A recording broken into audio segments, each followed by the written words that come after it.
The smell of the lineage hall was the first thing I noticed, a dry, cold mineral note underneath the recycled ventilation, like stone that had been sealed for a long time and was only occasionally reminded that air still moved in the galaxy. It was not unpleasant. It reminded me of the lower tunnels in the Keth's crossing settlement grid, the old corridors that predated the second expansion, where the walls had been poured from locally quarried ferrobasalt and left to cure without treatment, because the original colonists had been too busy surviving to think about aesthetics. I had spent a lot of time in those corridors as a child. The hall itself was larger than the briefing documents had made it sound. A long rectangular room built from the same pale silver composite that the Vithrani Sovereign Institute used for everything: walls, floors, furniture, as though variety in material would imply instability of purpose. The ceiling was high and vaulted, ribbed with structural supports that served no visible load-bearing function and existed, I suspected, purely to look serious. The lighting came from a continuous strip along the upper wall joint on both sides, cool and diffuse, the kind of illumination that an institution chooses when it wants a room to feel ancient even when it isn't. At the far end, elevated on a platform of 3 shallow steps, sat the lineage dais, a flat-topped pedestal of dark stone, chest height, roughly the dimensions of a large writing desk. On its surface, set flush into a circular depression with a rim of inlaid copper-colored metal, sat the Relic. I had read the briefing documents twice. The official ones, which were the documents the Institute handed to all incoming cadets at orientation, dense with procedural language, short on specifics, and the supplementary files I had pulled from the Institute's open archive during the first week of enrollment, which were the files the Institute made technically available but did not draw attention to because they assumed no one was interested. I had been interested. I had read those files in the order they were indexed, which was not the order anyone would recommend for context, but which gave me a complete picture of the authentication ceremony's administrative history going back to the Institute's founding, including the trial outcome statistics for each of the 41 years the ceremony had been running. The numbers were not complicated: 1,712 candidates across 41 cohorts, heritage verified outcomes 1,508, heritage unverified 204, Tier 3 response, which the protocol document described as possible but had a dedicated note saying had not been observed in the Institute's operational history, 0. I had noted that. The briefing documents described the Relic with the careful vagueness of an institution that wanted it to seem more mysterious than it probably was. A traditional ceremony of lineage verification, conducted using the Vithrani Sovereign Relic, an artifact of confirmed pre-expansion origin whose response to the presented candidate serves as the Institute's formal heritage assessment. That was the full description: heritage assessment. As if the object were reading something in the person and not the other way around. There were 41 other cadets in the room when I arrived. I was the last to enter, not by design. The intake processing station had been backed up, and I had spent 40 minutes watching a Korathi administrator refile the same 3 documents before someone thought to clear the queue.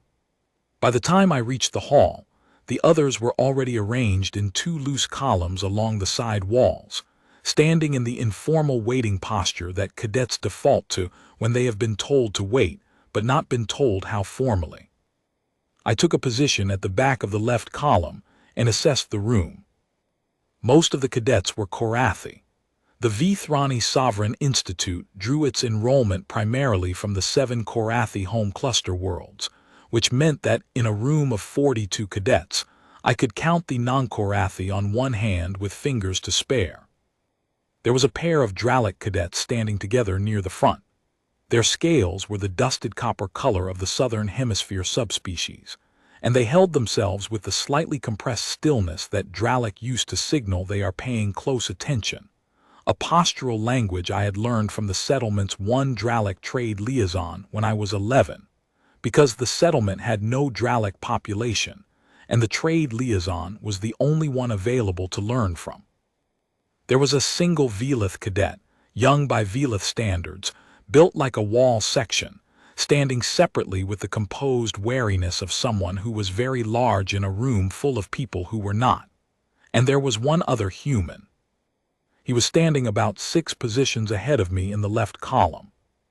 Early 20s, maybe younger, with the particular quality of stillness that young men from low-threat worlds develop when they are in a room they haven't figured out yet. He was watching everything carefully, which meant he was nervous, which meant he hadn't learned yet that watching everything carefully is the surest signal that you are nervous. I didn't know his name.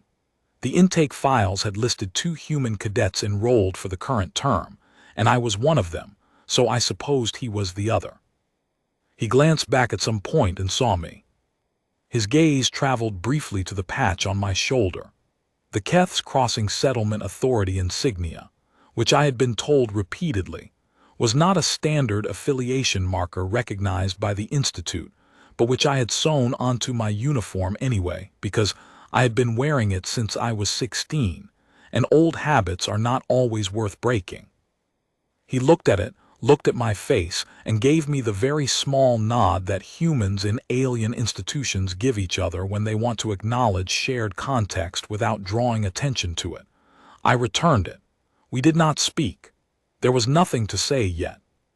The Dean Proctor arrived at 12 minutes past the scheduled time, which the Korathi cadets around me did not react to, which told me that 12 minutes late was either standard for this ceremony, or that the Dean Proctor was senior enough that it was treated as standard.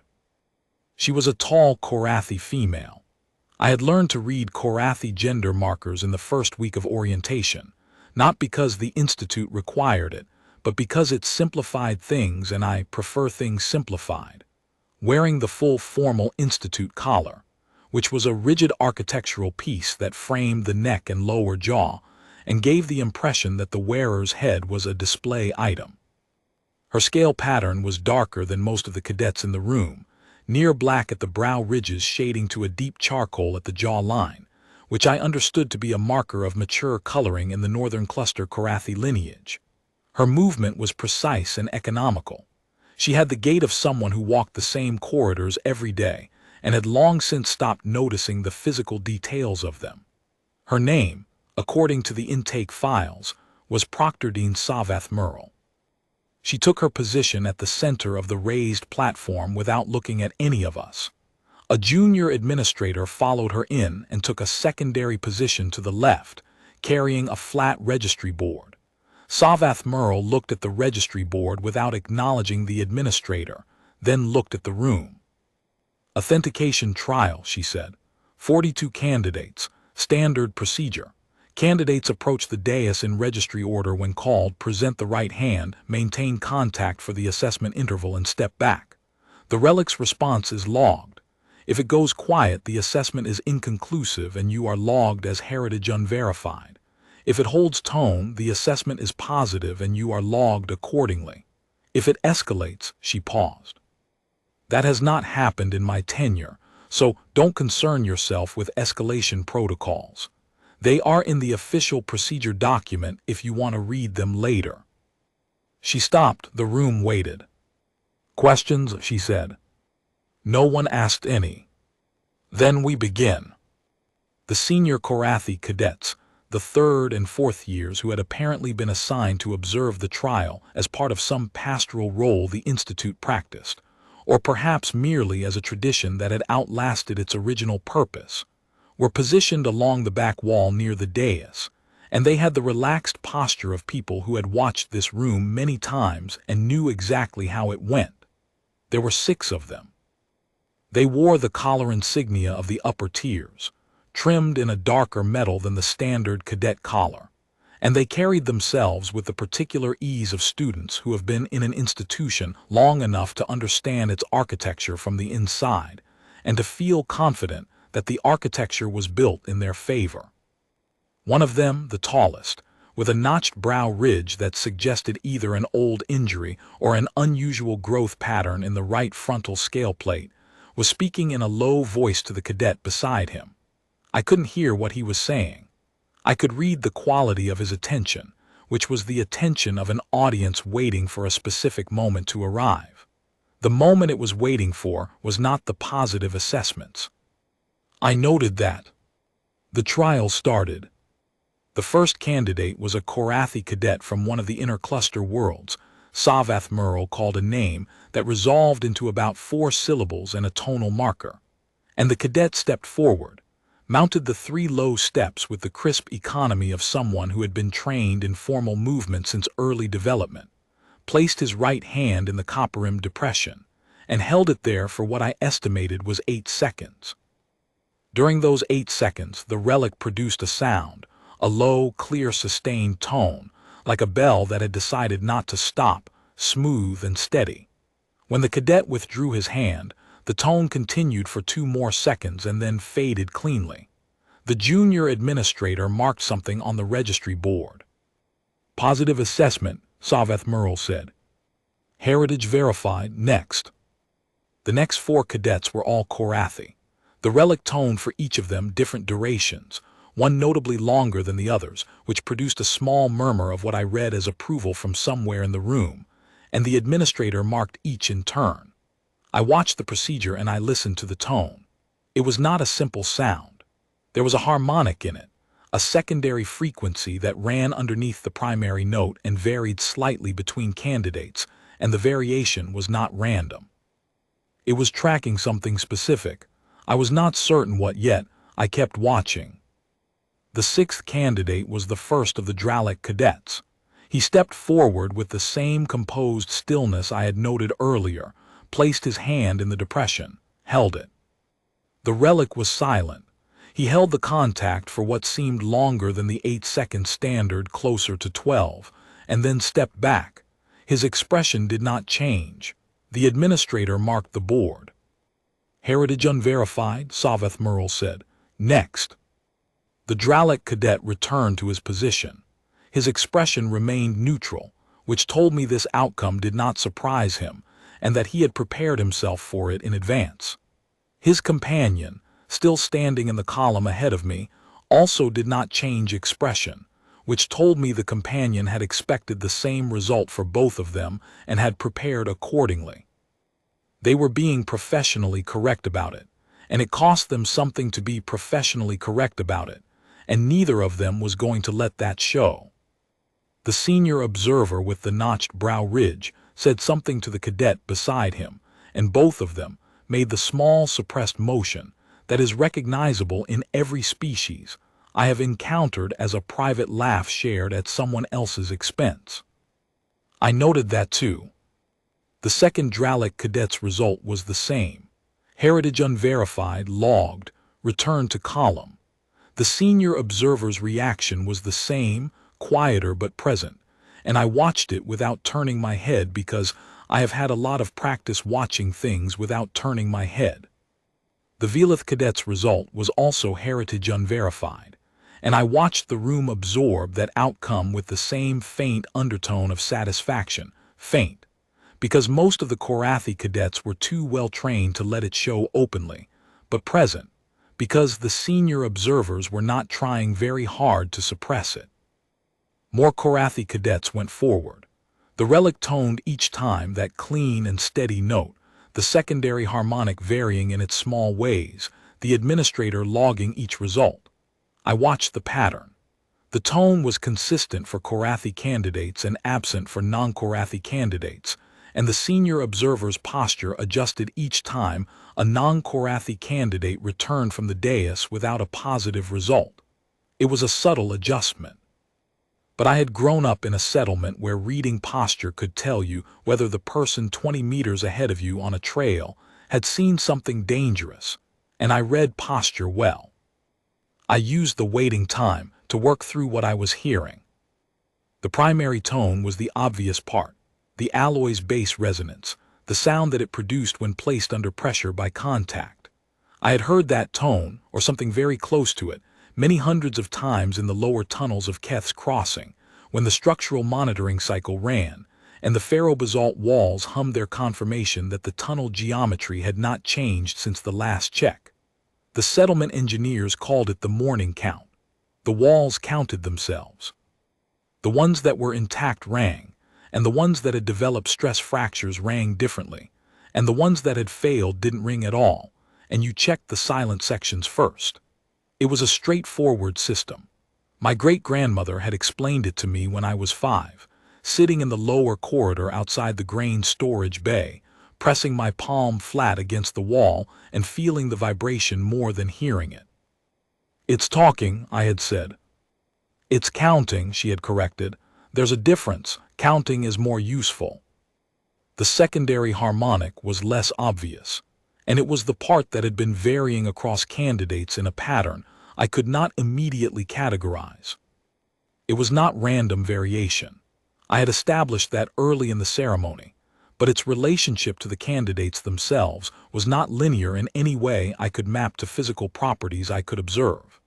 The Korathi cadets whose tones lasted longest did not appear physically different from the ones whose tones lasted the standard duration. The secondary harmonic's frequency did not correlate in any simple way with scale pattern color or body mass or apparent age. Whatever the alloy was reading, it was reading something subtler than surface properties. 11 of the Korathi candidates produced positive results, in a row, with tones that ranged from 6 seconds to 14. The 14th-second result produced the longest sustained secondary harmonic I had heard yet, and the cadet who produced it, a young female with pale blue-gray scales and a very straight posture, stepped back from the dais with the carefully controlled composure of someone who had wanted very much for this specific outcome, and was not going to celebrate it in public. One of the senior observers started to speak, stopped, seemed to decide that restraint was appropriate. The hall held the tail end of the tone for a beat after she withdrew her hand, and then the room settled, and the administrator called the next name. I tracked the duration figures in my head, maintaining a running tally.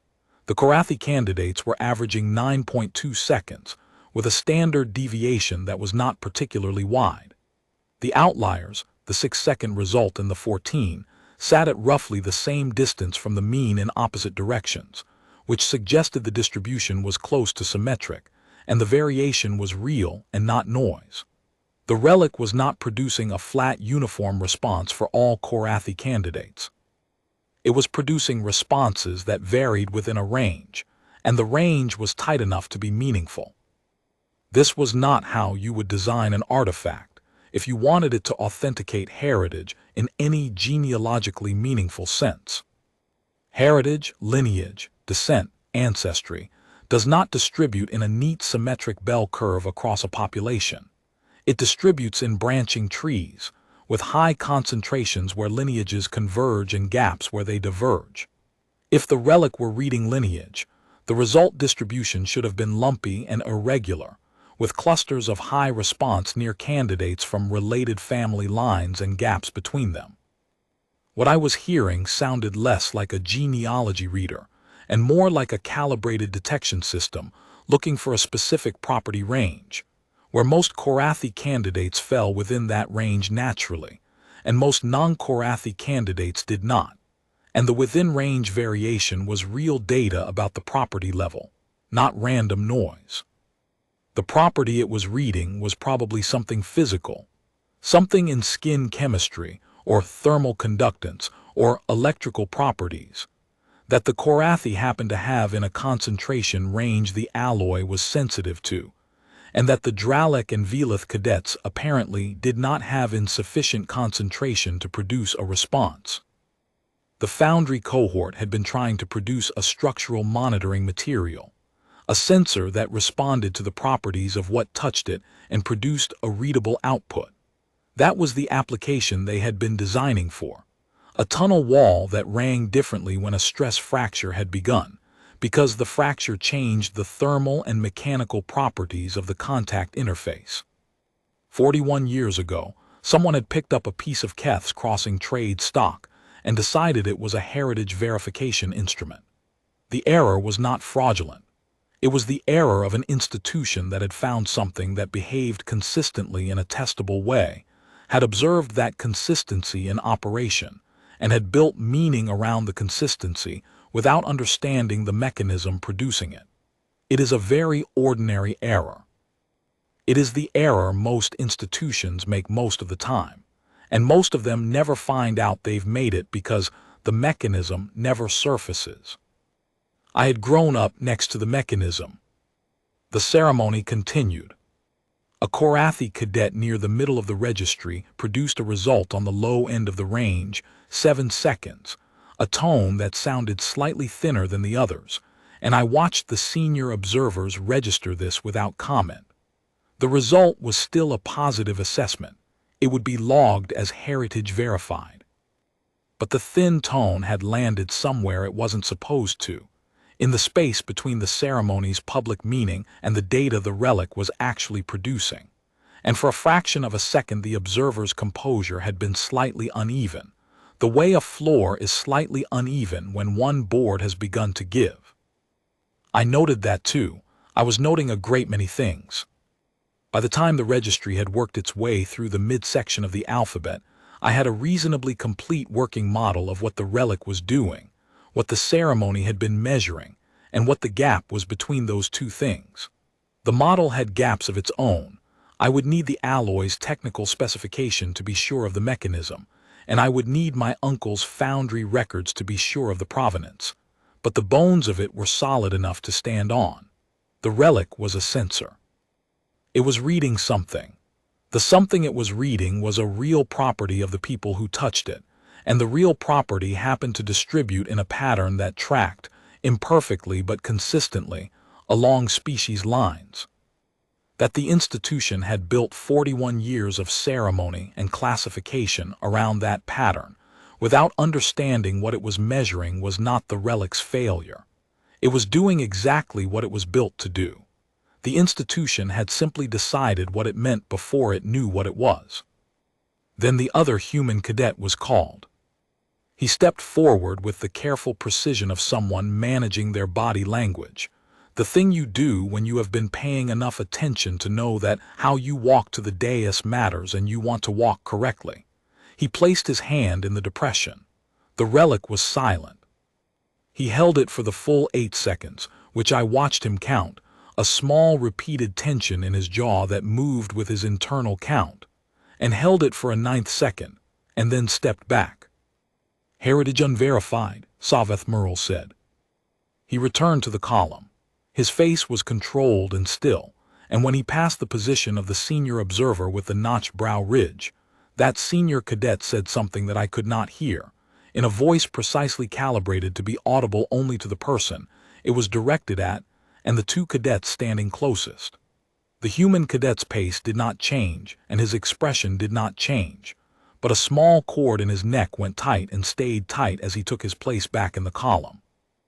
I noted that, and I noted the note I had already made, and I decided that when the trial was over I would speak to him before either of us left the building.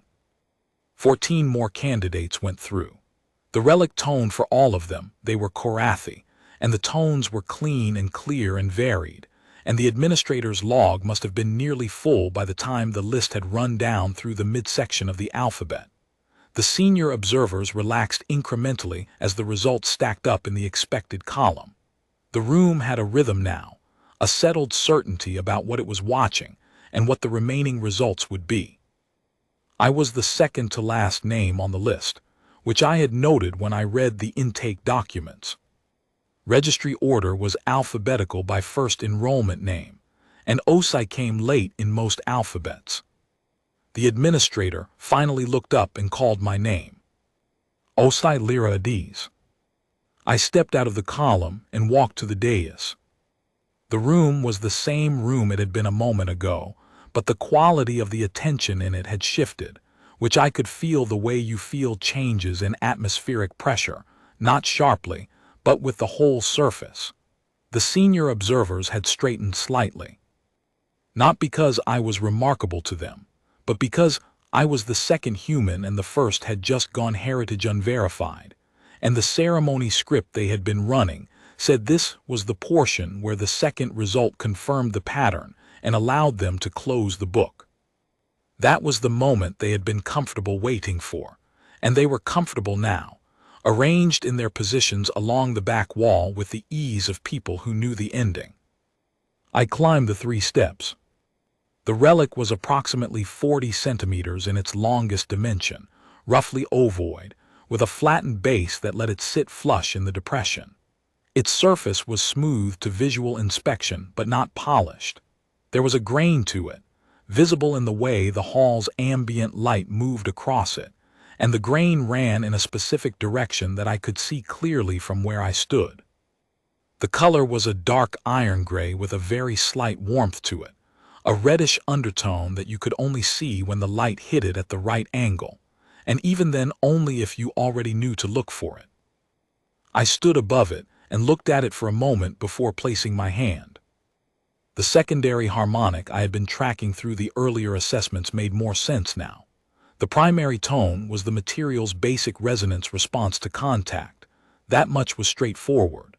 The secondary harmonic was the alloy's specific frequency walk, the acoustic signature that varied with the contact surface and with whatever the contacting organism's conductive properties were. I had been trying to work out what the frequency walk was reading, and looking at the relic's grain pattern told me. The grain ran in the cooling and contraction direction of the pore. The material had directional acoustic sensitivity built into its crystalline structure, and the direction it was most sensitive to was the direction you would naturally press from if you were placing a palm flat into a depression. Whatever the relic was calibrated to amplify, it was calibrated to receive it through the palm of a hand. I placed my right hand in the depression. The relic rang. Not the polite and steady tone it had produced for the Korathi cadets, the held note that lasted 8 seconds and faded. What came out of the relic when I touched it was longer and layered, a chord rather than a single frequency, the primary tone and its harmonics arriving simultaneously and building rather than sustaining flatly, rising through the first several seconds into something that filled the vault above us and came back off the ribbed ceiling as a very slight echo that doubled and then trebled the sound until the room was holding all of it at once.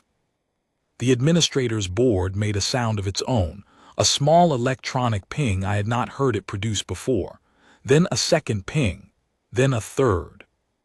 I held contact for what would have been the standard 8 seconds and then held it for 8 more, because I was curious, and because nothing about the relic's response suggested I should stop. The tone did not fade, it adjusted.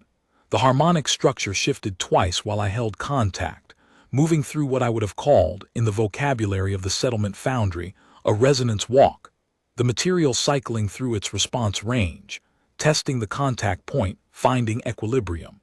In the second-generation construction records back on Keth's Crossing, a resonance walk meant the material had found a load it recognized and was calibrating to carry it indefinitely. A resonance walk was what the settlement's structural monitoring system did when it established a new sensor node in a wall section it had not previously mapped. It was the sound of the material orienting itself. I withdrew my hand. The tone held for approximately 4 seconds after I broke contact, longer than it had held for any previous candidate, and then it did not fade so much as conclude, a clean stop, like a held note released with intention, not with exhaustion. The hall was very quiet after that. The quality of the quiet was not the quiet that had followed the other candidates' assessments. It was the quiet that follows something that doesn't have a standard response ready. Savath Merle was looking at the registry board, which the junior administrator was holding toward her with both hands, and the expression of someone who had just found an entry in the log that did not correspond to any category they had been trained to log, and wanted the senior authority in the room to tell them what to do with it. Savath Merle looked at the board for 3 full seconds, which was longer than she had looked at it for any previous candidate. The 3 seconds were not the 3 seconds of a person reading. They were the 3 seconds of a person deciding. Then she looked at me. "What is your home settlement?" she asked. The question was not part of the procedure. There was nothing in the administration files that called for the Dean Proctor to ask questions mid-ceremony, and the room registered the deviation quietly, A small adjustment in the quality of attention, a collective reorientation toward this moment rather than toward the next item on the list. I hadn't moved from the dais. Keth's Crossing, I said, Colony World, Threat Index 5.8, third generation born on world. My great-grandfather was part of the original settlement cohort, first wave. Savath Merle looked at the relic. It was sitting quietly in its depression, the way it always sat when it was not in contact with anything. The way it had been sitting, I presumed, through the 41 years and 1,712 candidates since the Institute had acquired it. The relic's origin classification, she said, in a voice that was not quite addressing me and not quite addressing the room, is listed as pre-expansion, indeterminate homeworld confirmed V-Thrani acquisition from a secondary trade source. It has been in the Institute's collection for 41 years. Its production origin has never been identified.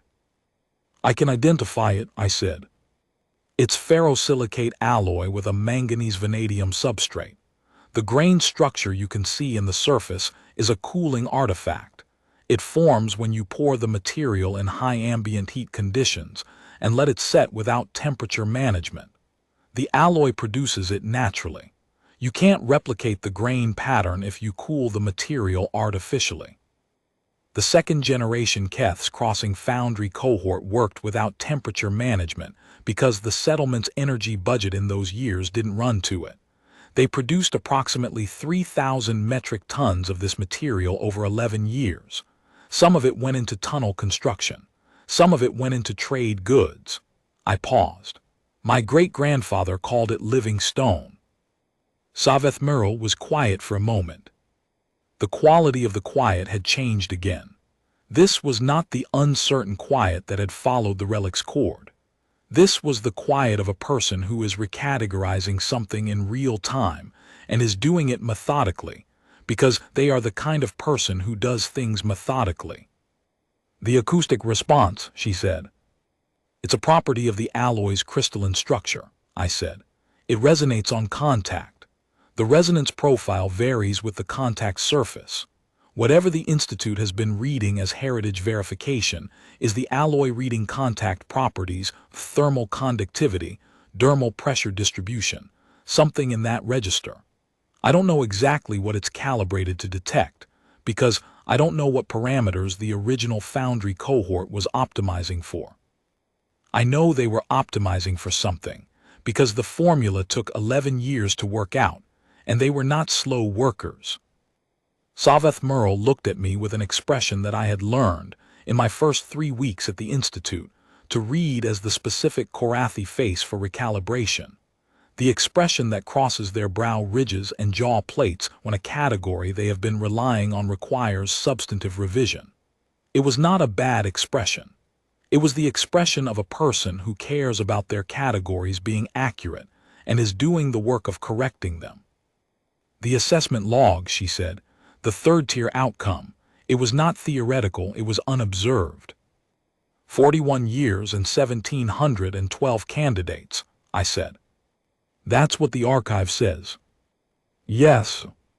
Nobody from Keth's Crossing had walked into your building before me. Savath Merle looked at the board again.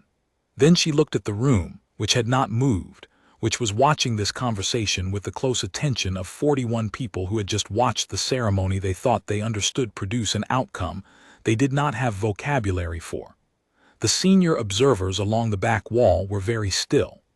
The tall one with the notched brow ridge was looking at the relic, not at me, and his expression was not the expression he had been carrying for the first hour of the ceremony. Step down, Savath Merle said. The assessment is logged. You'll receive the formal written determination within 72 hours. The classification requires review at the senior administrative level before documentation is finalized. I stepped down from the dais. The protocol revision, I said, because I wanted it on the record while I had the room's attention. The third-tier outcome description in the current document doesn't include a procedure for what happens if the event actually occurs. Someone should address that. Savath Murrell's attention settled on me with a quality that was not displeasure, and was not amusement, and was somewhere in the specific register that I had started to think of as the Korathi version of taking a note. "The review committee will address it," she said. I nodded and moved back toward the column. The remaining cadets went through. I was not watching the senior observers any more in the way I had been watching them during the earlier part of the ceremony, but I was aware of them, the way you are aware of a change in pressure when a weather system is coming in. The quality of their stillness had shifted. They were still standing in the same positions along the back wall, still wearing the same upper-tier insignia, still holding the same formal observer posture, but the ease was gone from it. The architecture they had been standing on had changed shape, and they were still deciding where to put their weight. I understood that. It is not a comfortable position. I did not particularly feel sorry for them, but I understood it. The last candidate was logged. The administrator completed the registry. Savath Murrell dismissed the assembly with a standard procedural formula, and the hall began to clear. I let most of the others move ahead of me. The Relic cadets passed. The Velith cadet passed without eye contact, which was fine. I waited in the thinning column until the other human cadet came level with me, and then fell into step beside him. We moved toward the exit corridor together. His name, which I had read in the intake files when I was reading everything in the intake files, was Corvin Maddox. He was from a mid-range colony world with a threat index of 3.1, first generation born off Earth, enrolled in the Institute's standard academic track on the basis of his entrance testing results. He was careful and observant and not comfortable yet, which was honest, and he had held his hand in the depression for a full 9 seconds instead of 8 because he had not wanted to give up before the full interval elapsed. That was also honest. "That thing," he said, in a low voice, in galactic standard because he was still new enough to default to it even with another human, "has been here for 41 years.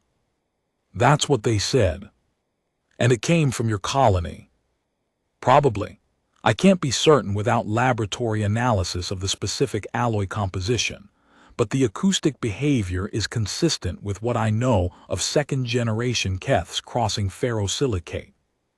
The color is right. The iron gray with that reddish undertone you can only see at the right angle is characteristic of the manganese-vanadium interaction in high-heat pores. The grain direction is right. The resonance walk is consistent with the material behavior I grew up listening to in the lower tunnels. My great-grandfather's foundry cohort produced approximately 3,000 metric tons of that material before the third-generation sensor networks made it redundant for structural monitoring purposes. I paused. Some of it went into trade goods. The colony was very enthusiastic about trade goods in those years. They needed a lot of things they couldn't produce locally. He was quiet for a moment, walking beside me through the corridor. "The senior cadets, the observers. I know. They looked. I know." He thought about that. We walked another 20 meters before he spoke again. "Are you going to say anything about them, to the Dean Proctor?" I considered the question honestly. The senior observer with the notched brow ridge had laughed at a Relic cadet's failure and said something to Corvin Maddox on his way back from the dais. Neither act was physical, and neither left a mark that could be entered into a formal complaint record. The Institute's channels for that kind of behavior were the kind of channels that work well when the person filing the complaint has standing and a record, and work less well when the person filing the complaint is new. And the behavior is the kind of thing that can be described as entirely a matter of interpretation. "The Dean Proctor saw what she saw," I said. "She was in that room for the whole ceremony. She knows what the log says, and she knows how those cadets were conducting themselves. Whether she does something with that knowledge is a question for the institution, not for me. My job in that room was the authentication." "You didn't know the authentication was your job until today." "No," I agreed. "But it was my job anyway." We came out of the corridor into the main Institute concourse, which was high-ceilinged and well-lit, and full of the organized movement of an institution that knew where it was going. The morning session bell had rung while we were in the trial, and cadets were moving between buildings with the purposeful efficiency of people who had internalized a schedule. I looked at the flow of the concourse and thought, as I often thought in the Institute's main spaces, about how different the human component of the crowd was going to look when the documentation from today's ceremony worked its way through the administrative system. Not much different, probably. The Relic's third-tier response would be logged, the protocol document would be revised, and the ceremony would continue running as it had always run. The material was what it was. What it detected was what it had always detected. The outcomes would continue to be what they had always been for most candidates, because most candidates were Korathi, and the alloy was apparently very well calibrated to whatever the Korathi have in their hands, and that was fine. The alloy didn't have preferences. It responded to what it found. That was the whole of its function, and the whole of its value, and the whole of what my great-grandfather's Foundry cohort had designed it to do. The revision to the protocol document would add a third category to the outcome log. That was the most visible change. What would take longer and would be less visible was whatever Savath Murrell's review committee concluded about the relic's origin, and what those conclusions did to 41 years of assumption about what the ceremony had been verifying. I was curious about that. I intended to read the committee's output documents when they became available, which in my experience of institutions would be 4 to 8 months from now. We separated at the concourse junction, because our morning courses were in different buildings. I watched Corvin Maddox go the careful, attentive walk of someone still reading the institution, still deciding where it was safe to put weight, and thought that he would be all right. He had a good mind, and he was honest about what he didn't know, which are the two qualities that tend to carry you through places you haven't figured out yet. The standard track was challenging but not designed to break people, and Corvin Maddox was the kind of careful that holds. I walked to my own building.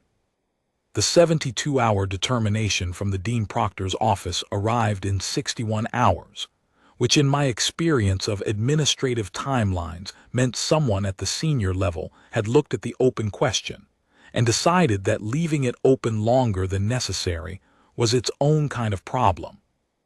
It was a formal document with the Institute's authentication seal and 3 paragraphs of procedural language that resolved, in its final sentence, to Candidate Osai, Lyra Adiz, is hereby logged at Tier 3 Heritage Verification, a classification previously categorized as theoretical in the Authentication Trial Protocol. The protocol will be revised to include formal procedures for Tier 3 outcomes, pending the completion of a review committee convened at the Dean's direction. Below that, in a separate note field that was not standard formatting for a determination document, Savath Murrell had added, "The relic's provenance is under formal investigation. The inquiry is proceeding at my initiative and is not dependent on the candidate's cooperation, though the candidate's contextual information has been noted and is appreciated. This provenance inquiry is not relevant to the candidate's classification, which stands as issued." I read it twice. I filed it in the personal record folder I kept on the Institute's network, ate a ration pack at the common room table, and went to the afternoon training session, which started at the 3rd bell and which I had been running early for since the 2nd week, because the first 2 bells had not enough cadets in the facility to make the space productive, and I had grown up in a place where productive was the standard you held things to. In the weeks that followed, 2 things happened that I observed without particularly trying to observe them. The first was that the review committee on the Authentication Trial Protocol submitted its initial draft revision. I was not on the committee, but the Institute's document sharing system made drafts visible to all enrolled cadets as a matter of institutional transparency policy, and I read the draft once, noted that the technical language was accurate within the limits of what the committee knew, and filed it in the same folder as the determination letter. The second was that the senior observer with the notched brow ridge transferred to a different observation rotation and was no longer assigned to the ceremonies in the lineage hall. The Institute's internal reassignment logs were not part of the public record. I did not know the details. I did not need the details. Corvin caught up with me in the main concourse about 3 weeks after the trial, moving at the pace of someone who had been waiting for a particular moment, and had decided to make the moment rather than keep waiting for it to occur naturally. We fell into step together. "I heard the committee is revising the protocol," he said. "I heard that too. The draft has you listed as the only confirmed Tier 3 outcome in the Institute's history." "That's accurate." "Are you—" He stopped, reconsidered the question, started it differently. "Does it change anything for you, knowing what the relic actually is?" I thought about that honestly because it was an honest question. "It was always what it was," I said. "The Institute not knowing what it was made of didn't change the material. The relic was doing the same thing for 41 years.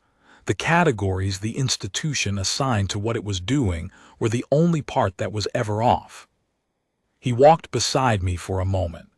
"But the seniors treated it like proof of something about them specifically, like the relic was confirming something real about their lineage." "It was confirming something real," I said. "The alloy has real acoustic sensitivity, and it really does respond differently to different contact properties. The seniors' results were real results. Whatever dermal or thermal or conductive property the alloy is calibrated to read, the Korathi cadets have a high concentration of it, and the Dralic and Velith cadets have less. That's genuine data. The error was in the label, what the institution called what that data meant. Heritage verification. As if the stone was measuring something about who they were instead of something about what they were made of." "Is there a difference?" "Yes," I said, "there's always a difference." He was quiet for a while, walking with the concourse flow, watching the space around him the way he had been watching things since the day I met him, carefully, attentively, the watch of someone still building their map of the territory. He was better at it than he had been on the day of the trial. The tightness in his movement had settled. "Is there more of it?" he asked. "The alloy back on Keth's Crossing?" 3,000 metric tons from the second-generation foundry run alone," I said. "Plus, whatever came out of the third-generation program before the settlement switched to better sensor materials. Most of it is structural. It's in the tunnel walls in the original settlement grid, the ones that predate the second expansion. I slept next to it for 18 years. The walls make a very faint sound at dawn when the surface temperature changes, and the material responds to the thermal shift. You stop noticing it after a while. Then when you've been away long enough, you forget that you stopped noticing it. And the first time you go back into the lower tunnels, you notice it again, and understand why people who grew up somewhere else find the place unsettling." He looked at me. "Is that why the alloy responds to you differently?" "I don't know exactly why it responds to me differently," I said. "I know what I was raised around, and I know what the alloy is, and I know what the result was. The specific mechanism is a question for a materials scientist with a proper analysis kit, which the Institute is presumably going to produce as part of the provenance inquiry." I paused. "But I suspect that growing up in a settlement where the walls respond to you for 18 years does something to the way you carry yourself through a space, even if you can't feel it." He thought about that. "They're going to send someone to Keth's Crossing," he said eventually, "to do provenance verification on the relic. It's in the committee notes, the supporting document list in the draft revision." "I know. Did you read the colony contact procedure they are planning to use?" "I did." He hesitated. "Is it correct?" "It is procedurally sound and culturally approximately 40 years out of date," I said. "Contact protocols they are using are from the first contact files, which were written when Keth's Crossing was still under humanitarian observation status, before the second threat index reclassification. The colony is not a humanitarian observation subject anymore. It is a fully functional independent settlement with a functioning government and a functioning trade authority and a functioning archive system that has been maintained by a professional archivist since before I was born. I paused. I already sent a note to Saveth Merle's office about it, with a corrected contact procedure attached. Corvin looked at me with the expression I had started to recognize on his face, the expression of someone updating a model they had been carrying and finding the update interesting rather than uncomfortable. He had a quick mind. He processed new information without friction, which is rarer than it sounds. "The archivist," he said, "do you know him?" "His name is Bika Osiansa," I said. "He is my uncle." Corvin Maddox made a sound that was not quite a laugh but was in that direction, and walked beside me the rest of the way to the junction. My uncle, when the Institute's inquiry reached him via the revised contact channels, sent back a response that took 2 weeks to arrive because of the standard communication delay across 41 light years. The response was 11 pages long, which for my uncle was terse. He is a man who believes that incomplete documentation is worse than no documentation, and he applies that belief without exception and without mercy. I have received letters from him that ran to 40 pages on the subject of water filtration maintenance schedules. 11 pages for something as significant as the provenance inquiry for an artifact that had been sitting in an alien institution's collection for 4 decades represented genuine restraint. The response included a complete second-generation foundry production log with individual batch records cross-referenced by date, alloy composition, cure conditions, and intended application. It included a full technical specification document for the ferrosilicate alloy formula written first in the original colony shorthand. The compressed notation the first-generation colonists had developed when they needed to communicate technical information faster than galactic standard allowed, and then translated into galactic standard technical units. Because my uncle had decided the Institute could not be trusted to manage the translation themselves, and he was almost certainly right about that. It included a brief history of the alloy's known trade distribution across the years between the second and third settlement generations, with a partial manifest of the trade goods that had left Keth's Crossing during that period organized by receiving party, date of transfer, and material grade, because my uncle maintained those records personally and had been maintaining them since he took over the archive position 22 years ago. He was very thorough. The settlement relied on him being very thorough. The lower tunnel infrastructure relied on him being very thorough, and the lower tunnel infrastructure was what kept 7,000 people alive in a threat index 5.8 environment. So being very thorough was not an optional quality for the Keth's Crossing archivist. At the very end, in a separate section after the last technical document, my uncle had written a handwritten note. My uncle is the last person in the settlement who does formal correspondence by hand, as a deliberate choice, because he says that anything important enough to put in a letter is important enough to feel the physical weight of writing it. And he has been saying that since before I was born, and will continue saying it long after I have stopped being in a position to argue with him. That read. In the colony's Creole that I still think in when I am tired or working quickly, or when I am reading a letter from home at a table in an alien institution's common room. Tell them we have 40 crates of casting-grade material in the lower storage bay, that the structural team designated surplus last season, and that the Settlement Trade Authority would consider a formal exchange arrangement if they send someone competent to negotiate the terms. Also tell them that my niece's great-grandfather would have found this entire situation very funny, and so do I. He was a meticulous man who cared about his work, and not at all about how that work was interpreted by people who were not there when it was done, and I think he would have appreciated the irony.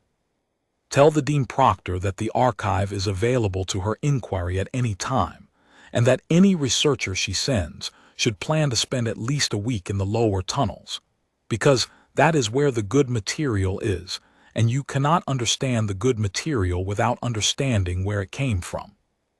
I delivered that note to Savath Murrell's office in its original form, handwriting and all. Her assistant accepted it without comment. I did not stay to see Savath Murrell read it. I would have liked to. I suspected the part about spending a week in the lower tunnels had produced an expression on her face that I would have found instructive. The inquiry continued over the following months. The Foundry records were authenticated by the Institute's Materials Analysis Department, which took longer than expected because the department had to build a reference database for cadets crossing ferrosilicate before they could run the comparison. The reference database, once built, matched the Relic's alloy composition at 97.3%. The remaining 2.7% was consistent with 41 years of surface oxidation and minor compositional drift in the substrate, both of which the materials analyst report noted were exactly what you would expect to see and were not evidence of a mismatch. The Relic's provenance was formally reclassified from pre-expansion, indeterminate homeworld, to Keth's crossing colony world, second-generation production, estimated manufacture date consistent with the colony's 31st operational year. The Authentication Trial protocol was revised. The committee's final document was circulated to all enrolled cadets, and I read it in the training facility common room between the morning session and the afternoon one, eating a ration pack and noting that the technical language was accurate, the procedural revisions were sound, and the introductory section, which was new, and which described the history of the Relic's acquisition and the first confirmed Tier 3 outcome, had been edited carefully enough that it did not assign blame to anyone or assert that the previous 41 years of ceremony had been wrong in its determinations, only that those determinations had been made with incomplete information about the instrument being used to make them. That was a reasonable framing. It was the framing of a document written by someone who understood that institutions can absorb correction more easily than accusation. Savath Murrell had edited the draft personally before final submission. I could tell from the third paragraph, where the language was more precise than the committee's initial draft had been, and the initial draft had not been imprecise.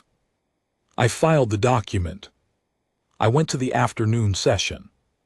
The corridor from the common room to the training facility passed the lineage hall as it always had. I passed it the same way I had been passing it since the day of the trial, without stopping, without ceremony. The hall was the hall. The relic was the relic. The stone rang when you touched it, and what it rang with was the specific acoustic signature of a material that my great-grandfather's foundry had worked out by trial and error over 11 years. Because the colony needed walls that could tell them when the tunnels were shifting. And after that the material had been trade goods, and after that it had been 41 years in an alien institution's collection. And after that it had been a theoretical outcome in a protocol document that had never been expected to be used. And after that it had been a formal reclassification, and a review committee, and an 11-page letter from my uncle and 40 crates of casting-grade surplus in the lower storage bay. The stone did not know any of that. It did not need to. It knew contact. It knew what to do with contact when it arrived. It had been doing that for a long time, longer than the Institute had been running its ceremonies, longer than the Institute had existed, and it would keep doing it after the protocol document was revised again, and after Savath Murrell's tenure ended, and after the next generation of senior cadets took their positions along the back wall of the hall and learned, from the revised procedure, that the third tier existed and what it meant, and where the material that produced it had come from. They would learn it as a fact in a document. That was fine. That was how institutions work. The document was accurate, and accurate was enough. The accuracy was there because Savath Murrell had cared that it was there, and Savath Merle had cared that it was there because she was the kind of person who would rather know what something actually was than keep using the label she had inherited. The institution had been carrying the wrong label for 41 years without malice, without intent, simply without information, and the moment the information arrived, Savath Merle had applied it. That was not a small thing. I had seen institutions receive corrective information and choose not to apply it, because applying it required acknowledging that the previous label had been wrong, and for some people and some institutions that accounting is too expensive. Savath Merle had run the accounting without complaint. I noted that in the same place I noted everything else. In the working model, I kept of the people and the place around me, which was the most useful tool I had brought with me from Keth's Crossing, and which had cost me nothing and weighed nothing, and would remain accurate as long as I kept updating it. The corridor was quiet. The hall door was closed. I kept walking. Behind me, in the dark, the relic sat in its copper-rimmed depression the way it had always sat, ready, patient, doing the only job it had ever had. The job had not required it to be understood. It had only required someone to show up who already knew what it was. 41 years had been a long time to wait for the right hand. But the material was not in any hurry. Living stone never was.